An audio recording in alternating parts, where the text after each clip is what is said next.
I grew up in church, went to a Christian school,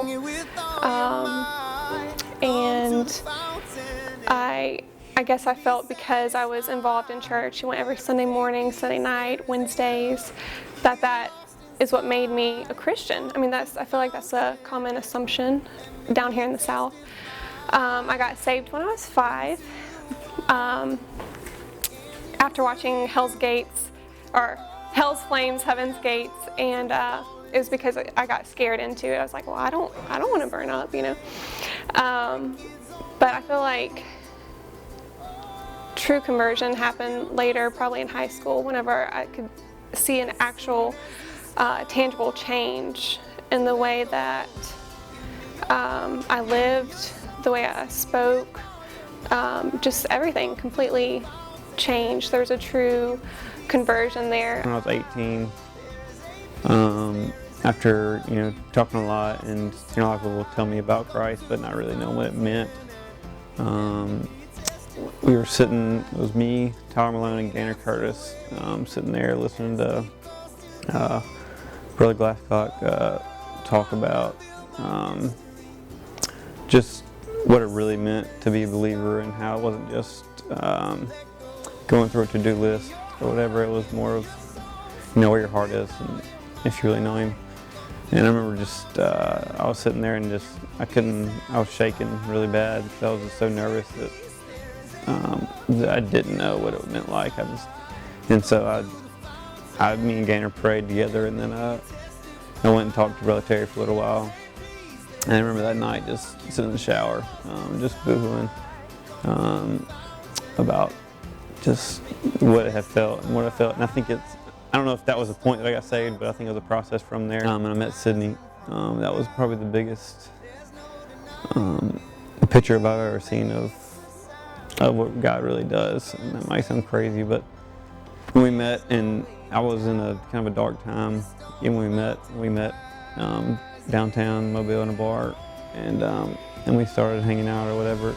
And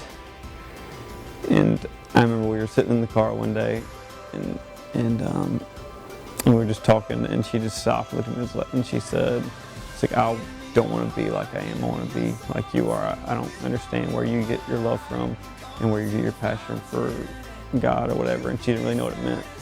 And just that night of just praying through, just going through that process and praying through it, I've never seen. That's when I really opened my eyes to the sovereignty of God, and how beautiful that picture can be of the gospel and salvation.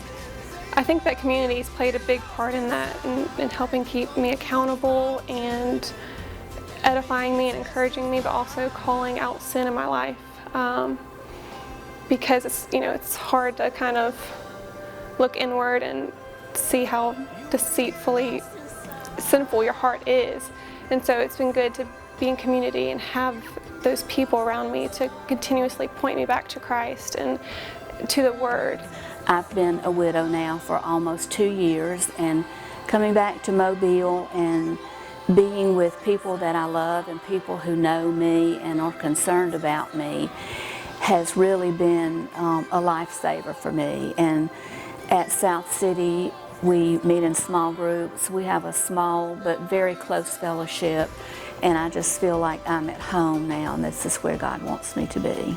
It's really encouraging to know that I'm not alone in my struggles, and if I can talk to people about it and know that they've been through the same thing or something similar. After my dad passed away and just going through that suffering, I remember being at a place of just like numbness, I guess, of not really angry at God, but not really even, I guess, just not feeling His presence at all, just completely flat. And then time went on in that area of just nothing, kind of almost a place of depression almost. And then one day, like I remember it specifically, I was sitting in our living room, and I wasn't calling out to Him or anything, and I just felt God, and I was torn to tears. Like, I just remember feeling Him there, and that it's going to be okay, and I'm here. I've surrounded you with people who love you, and it's all going to be okay.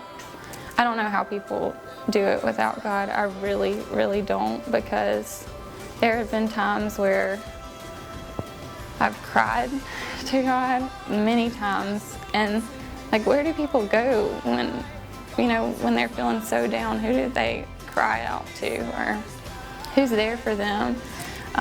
He's just been a place of refuge and safeness, and like I said, it's not always easy. It's really, really hard, but I know He's there. Like, and I know even in my lowest points, I'm never too far away from Him.